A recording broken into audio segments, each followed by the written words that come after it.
Hey, how you guys doing? I was listening to the radio the other day and this story came on NPR. A struggling Colombian village is revived in East Boston, but it could soon fade away. And the reason why it will fade away is because of gentrification. Because if the people, the Colombians who own businesses in that neighborhood decide to sell out to the rich developers, then the other ones who are not so fortunate will have to move because they can't afford to live there. But I mean, there's a short piece, the articles in the description box, man. I would highly suggest you either read the article or listen to it because it's also a podcast. And I learned something I say, this ties into what I'm saying. Without economics, you really don't have a leg to stand on.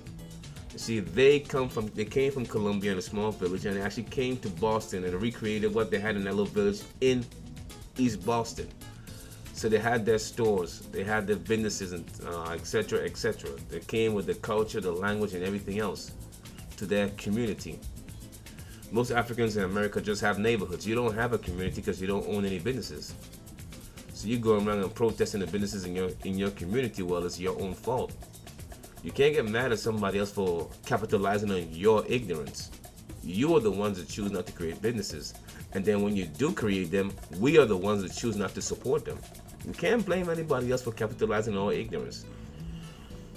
I mean, it's simple supply and demand. No one opens a business in an area where it doesn't have any money. People don't do that. Simple. So it's obvious if they open businesses in our community, it's obvious there's money in those communities. We just gotta change our mindset when it comes to each other and have that trust factor, because that's a big part of it. We don't have the trust factor. But going back to the article, like I said, you can learn a lot from this article. There's a lot of gems in the article if you want to listen to it or read it, whichever you choose. But after you listen to it and you still don't understand how important economics is, that means I have failed at conveying my point to you. So I'm not sure what else I can do to help you understand how important economics is to any ethnic group in America or anywhere in the world for that matter. If you don't have economics, you don't have anything to stand on. That's a fact.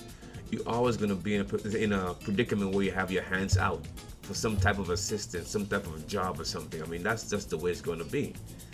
So if you don't have any systems in place, any businesses in place for your young graduates when they get out of school, what are they going to do?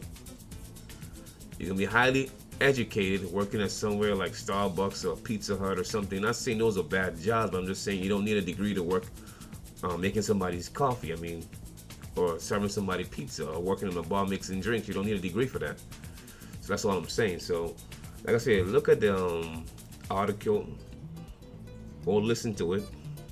Extrapolate what you can from it and incorporate it into your life.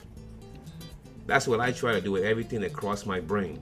I try to learn something from everything. So even though they're talking about Colombians, I say, what can I learn about this to empower myself? So anyway, the articles and the link is in the description box, man. Until next time, I am out. Take it easy.